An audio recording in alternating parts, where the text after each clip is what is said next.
Hi guys, this video takes you through the steps I took to make these vintage shabby cards using things from my stash. So we're going to start with pre-cut, pre-scored Recollections brand cards from Michaels and a scrap of eyelet lace that I have, that I sell actually. This is a large white eyelet, and this is basic gray paper. I went to go look it up. So I wanted to use this side that had lace on it because yeah, I just wanted to use it up. There were just pieces in my little scrap box. This is a old 1968 ad magazine. I I love it. I can't wait to get a couple more. Somebody offered me some in the mail. This is machine stitching. So I'm gonna stitch the eyelet lace on the paper. Just sew it all the way through, all the way around. And you'll see it looks like it's gathering, but it doesn't really matter. I'm gonna cut the pocket out. I created two lines on the top there, just for more texture and stuff on the other side. I really like the stitch look. It's one of my favorite things to do. This is my hand stitching. This is the second card that I made. For those of you that don't have a machine, it's not really that intimidating. There's a CD, an instructional CD you can watch that teaches you how to use it and what is what on there. But I wanted to show you that you can do a hand stitch one too. So just a needle and some thread. It doesn't really matter. It's really any color that you want. I'm using a beige color, and you make a knot at the very ends and start doing a running stitch. Now I wanted to create something that not simulated exactly like the machine, but that would give a running stitch look. So this being the back side, I bring the thread back through like really close to where it first came out, so that the stitching lengths are bigger on the other side, and I'll show you that in a second.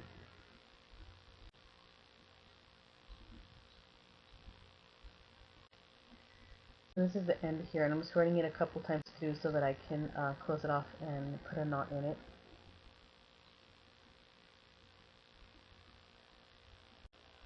So it's all crooked, and that's done on purpose. So see how the stitches are kind of long? And on the other side, they're like little smaller tracks, like further apart.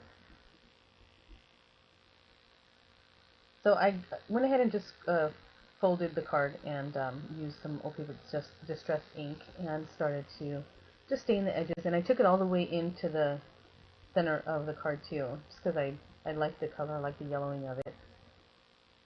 So this is a piece of the scrap paper, and I used Stampendis's card, this set here. And I was going to use the just a regular letter one, but when I saw the handwritten hello, I thought that was a cuter look, so I decided to go with it. So I needed to change something around, so I took it to the machine and sewed it all the way around the word hello. And it gets a little tricky when you're creating like a loop or a curve or whatever from the sewing machine.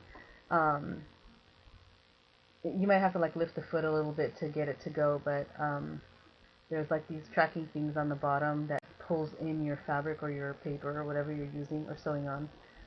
And when you press your pedal for it to go, it pulls it through. So as you're pulling it through, you have to, that's when is the best opportunity to do the turns and the curls and stuff. So this is some vintage lace I found at a supposed antique shop. Same place I found the magazine. And it's very soft pink lace.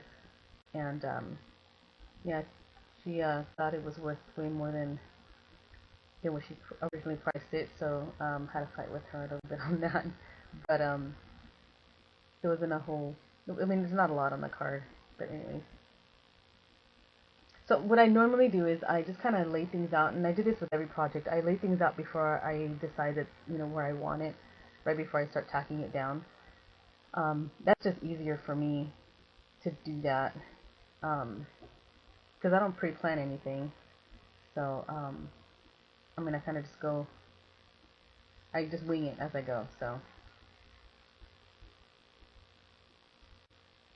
I'm just dusting the edges so I can ink it up. And when you put ink on some distressed paper, it takes the ink so much nicer. And so yeah, I'm using the old paper one again. And I end up later on, I don't think I showed it, but I later on rubbed it around on the stitching part. When it gets darkened up and stuff, it highlights it better and it shows a lot better. So, and I just stained up the eyelet lace so it's not stark white either. So, same thing, distressed the word, and after I cut it out and use the same colored ink for around it. So, it just gives it that aged look. So, and I found that one of these old Prima flowers that I got, oh my gosh, a long time ago, and I didn't use them all. I have just a few of these pink ones. It's like a daisy. And using the old paper distress ink on it tones down colors of bright flowers. Although this is not very bright, but I didn't want it to be a soft bright, if that makes sense.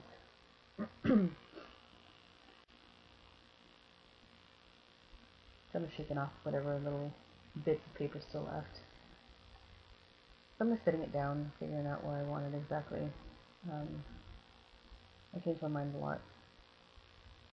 I won't do this again. I won't hot glue this down. I will use ATG next time. Sometimes when I do hot glue things down, like paper and stuff, you can feel the bumps through it because it starts to cool down before you get it down, get it to stick or get it tacked down. I'll use ATG next time because I didn't want to have to reheat the glue again through the paper and try and press it out. So yeah, I won't do that again. You live and you learn, you know. You figure out what works better for you. So I know that I won't do that again. On lace, I pretty much always, if I'm not stitching it on there, I will use hot glue sporadically to just tack it down because the fibers of fabric or lace gets embedded. The glue gets embedded in the fibers of it, and it holds down really, really nice. So I always use hot glue for lace. I won't do this either. I will probably glue down the vintage paper to like grunge paper and then cut it out that way. It's way too fragile. It was kind of hard to do the distressing on it, but yeah.